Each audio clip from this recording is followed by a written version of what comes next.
their own reality. An investment like a CDO doesn't exist until it gets a rating. It's brand new, and that gives the analyst who rates the deal free rein.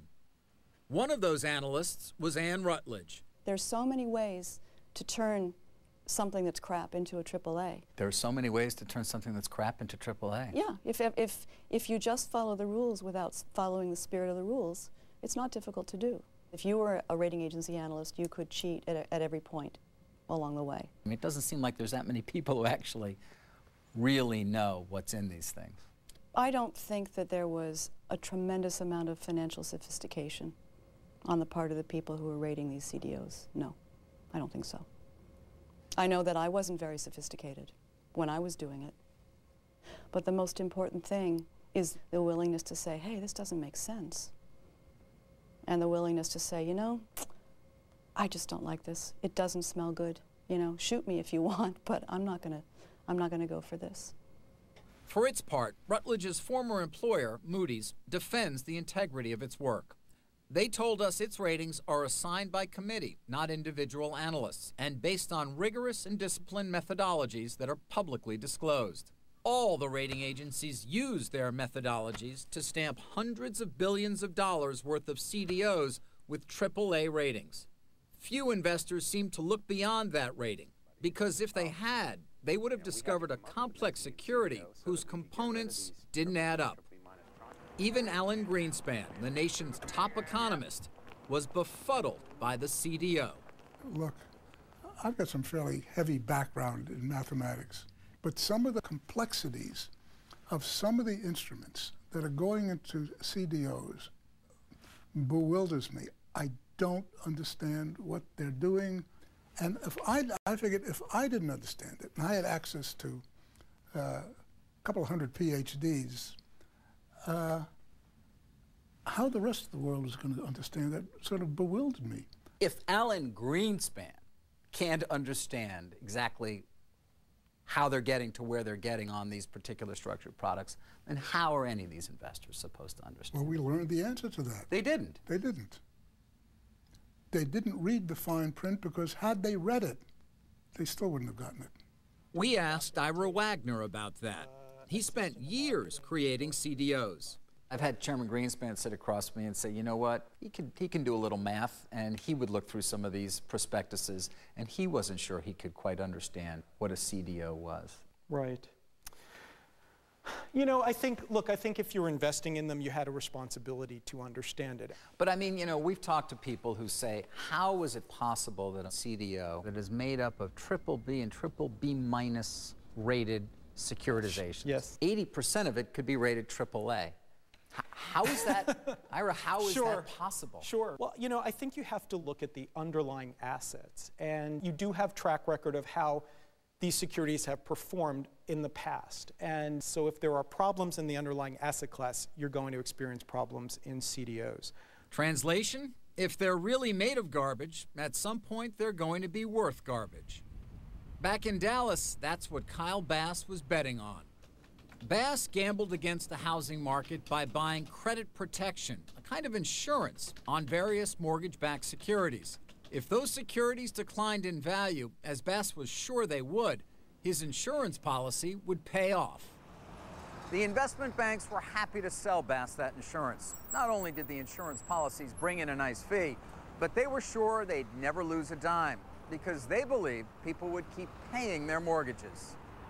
Bass invested $1 billion, but he kept trying to prove himself wrong.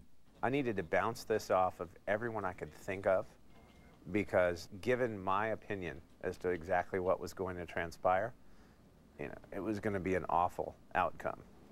Bass even paid a visit to Bear Stearns, which was a huge player in the mortgage business.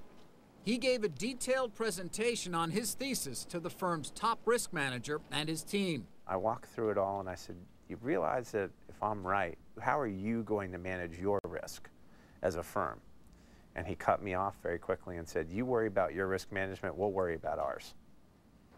And then as we walked out of that room, he put his arm around me and said, it's a very compelling presentation, and God, we hope you're wrong. Just about everyone thought the party would never end. It would prove to be a tragic mistake. By the first quarter of '06, it's beginning to come unglued. Homes foreclosed by the thousands. Sheriff's Department. I'm gonna go broke and they're gonna own this house. Banks start going under. The biggest bank failure in U.S. history. And boom turns to doom. Greed runs through this. Absolutely. When we return, the conclusion of House of Cards.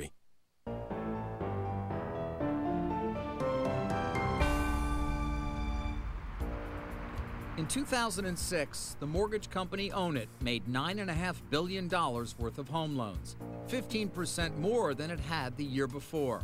For CEO Bill Dallas, it was a record, but he soon realized the good times were over. Many of his loans were going bad, quickly. By the first quarter of '06, it's beginning to come unglued. The worst of Dallas's loans, the subprimes, were coming back to haunt him. It only took a few that defaulted quickly to topple his entire business. We never did a lot of it, but even doing a little bit, it was enough to taint the whole ship. On Wall Street, banker Michael Francis also had reason to worry. Rising delinquencies on home loans were tainting his firm's mortgage-backed securities. New deals that we were doing were getting off on the wrong foot right away. Within 60 days of the security being out and sold and public, the delinquencies escalated pretty rapidly. So Francis's firm, like others on Wall Street, started to cut off lenders like Own It. They didn't want to buy their mortgages anymore. Without that Wall Street money flooding in, guys like Bill Dallas couldn't make new loans. So Own It folded in December of 2006. Mortgage credit started to dry up. New buyers couldn't get a home loan. And with no new buyers, home prices stopped rising. When home prices stopped rising, Americans could no longer refinance. And those with adjustable rate mortgages had no way to escape higher monthly payments. The house of cards began to collapse. Quick loan funding. It didn't take long for Daniel Sadek's quick loan funding to close its doors. Lou Pacific was out of work. I assume a lot of people lost their jobs. Over 40,000 people lost their jobs in the industry, and people I know in the industry are not even close to be able to survive in this market right now. Unable to refinance their way out of mortgages they couldn't afford, more Americans fell behind on their payments. The refinancing deal that Kelly and Mark Gifford made to build a new kitchen came back to bite them. Their adjustable rate mortgage reset to a higher interest rate, which they couldn't meet. They tried to appeal to their mortgage company. They didn't care whether you could make the house payment or not.